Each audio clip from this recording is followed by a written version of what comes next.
पाकिस्तान की सियासत के हवाले से हो। जी तो ईरान और अमेरिका की जंग के हवाले से ताजा तरीन अपडेट तो आपने देखा होगा कि नेतन्याहू आज अमेरिका के अंदर मौजूद है जी, और जैसे कि आपने बताया 8वीं मुलाकात हो रही है इनकी। जी इस थोड़े से अरसे में उनकी 8वीं वहां मुलाकात हम्म, वहां पे हुई। लेकिन उससे पहले आपने ये भी देखा होगा कि सदर ट्रम्प के जो प्रेस कॉन्फ्रेंस के जरिए उनके प्रेस कॉन्फ्रेंस के जो उनके बयान थे वो क्या तासुर देने की कोशिश कर रहे थे। उन्होंने ये भी कहा कि नेतन्याहू जो है वो मुझे इस जंग के अंदर फंसाया है। उन्होंने ये भी कहा कि ये कौन होता है मुझे डिक्टेशन देने वाला, कि मेरे टर्की के साथ कैसे ताल्लुकात हैं, मैं उनको असला फरोख्त करूं या ना करूं। और उसके बाद फिर आज उनकी मुलाकात, लेकिन मैं नेतन्याहू से मुलाकात से ज्यादा जो अहम समझ रहा हूँ वो ये है कि वहां पे यूक्रेन के सदर साहब ज़ेलेंस्की साहब भी मौजूद हैं। और आपने ज़ेलेंस्की का 2 दिन पहले बयान देखा होगा कि जब उन्होंने ये कहा कि ईरान रूस को ड्रोन्स तैयारे देने के साथ इस जंग में हमारे खिलाफ आ चुका है। यानी कि उसने ईरान का वो बयान प्ली लेने की कोशिश की कि जिस तरीके से ईरान ये कहता है कि जो ममालिक भी अमेरिका को हमारे खिलाफ अपनी जगहें फराहम करेंगे वो भी बराह रास्त जंग का हिस्सा होंगे। इसलिए ज़ेलेंस्की ने भी ये कहने की कोशिश की है कि अगर आपने रूस के लिए हमारे खिलाफ मदद फराहम की तो इसका मतलब है कि आप भी हमारे साथ जंग में शामिल हो चुके हैं। और आने वाले दिनों के अंदर ज़ेलेंस्की की तरफ से भी ईरान की तरफ कुछ न कुछ पेशरफ्त के चांसेस नजर आते हैं। इस मुलाकात से सरबराह मुलाकात जो हुई है उसमें मुझे ये मेरे जहन बनता है कि शायद अब ज़ेलेंस्की साहब भी इस जंग में कूदने की तैयारी कर रहे हैं, या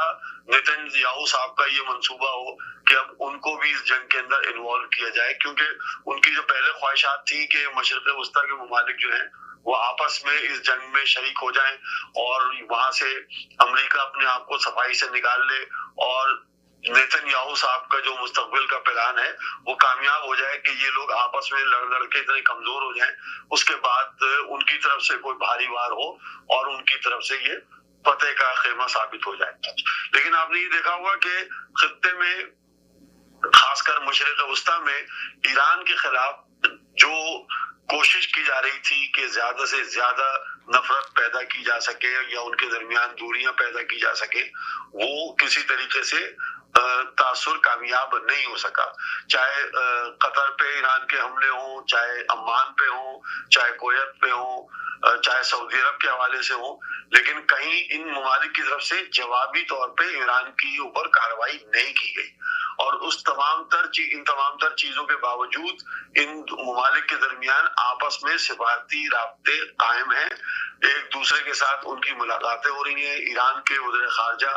जो है वक्तन फवक्तन इन ममालिक का दौरा भी करते रहे हैं और इन ममालिक के वज़ीर खारजा भी हैं वो वक्तन फवक्तन जो है वो ईरान का दौरा कर चुके हैं और करते आ रहे हैं। इसके साथ साथ पाकिस्तान और तुर्की भी इसी तरीके से इनके साथ ईरान के साथ और मशरिक़ वस्ता के दीगर ममालिक के साथ एक दूसरे के साथ आपस में उनके मुलव्विस हैं और उनके साथ मुज़ाकरात या बातचीत या राब्ता बदस्तूर कायम है। आज जो अम्मान की तरफ से पेशकश हुई है, आपने देखा होगा कि आपने हरमस के हवाले से कि उसने ईरान को